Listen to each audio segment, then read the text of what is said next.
Bonjour à tous, je vous demande d'acquitter Frédéric Péchier. La défense a joué ses dernières cartes lors de la plaidoirie hier.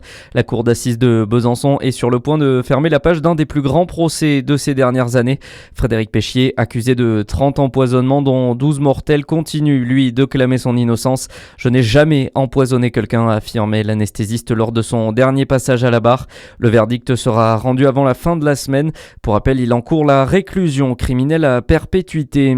Laurent Nunez et Édouard Geffray étaient à Dijon hier, les deux ministres en déplacement pour soutenir la communauté éducative après l'incendie criminel qui a touché le collège de Champollion dans le quartier des Grésilles. Un acte ignoble, dénonce le ministre de l'Intérieur. Selon Laurent Nunez, il y aura un lien avec l'action de l'État contre un réseau de trafiquants démantelé dans le quartier en septembre dernier. Ce travail porte ses fruits ici à Dijon, puisque sur ce quartier, le quartier dans lequel est implanté ce collège, qui est le quartier des Grésilles, que tout le monde connaît ici à Dijon, il n'y a quasiment plus de point de deal. Il y a une action résolue qui est menée tous les jours. Les policiers sont présents sur la voie publique et puis, par ailleurs, mènent des investigations judiciaires et qui portent leurs fruits. En septembre dernier, 7 têtes de réseau du secteur, du territoire, ont été interpellées grâce à une action qui a été menée par les policiers et qui a permis de tuer quasiment l'ensemble des points de deal qui existaient sur ce territoire. Propos recueillis par Charlie Chevasson pour Fréquence Plus. Le ministre de l'Éducation Édouard Geffray était aussi sur place.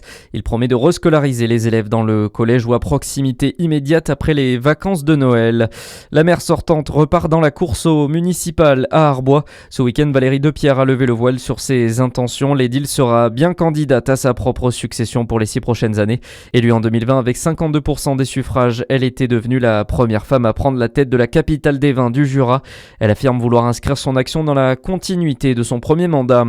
À la une ce mardi, l'enquête se poursuit dans l'Ain après cette explosion qui a touché une résidence de 4 étages. Hier, 2 enfants sont morts, 10 blessés ont été hospitalisés en urgence relative et 70 personnes ont dû être évacuées. Certains ont passé la nuit dans un gymnase de la commune. Le ministre de l'Intérieur, Laurent Nunez, est attendu sur place ce matin. Emmanuel Macron, lui, est à Marseille pour présenter un bilan à mi-parcours du plan Marseille en grand. Ce vaste programme de 5 milliards d'euros lancé en 2021 pour rattraper les retards de la ville en matière d'école, de transport, de sécurité, de logement et de santé. L'Elysée annonce plus de la moitié des opérations réalisées ou en cours. Et puis le verdict dans le litige entre Kylian Mbappé et le PSG. Le Conseil des prud'hommes de Paris doit trancher aujourd'hui concernant le conflit entre le joueur et son ancien club.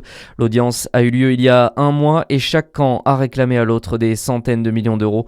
L'affaire pourrait toutefois être renvoyée devant un juge professionnel.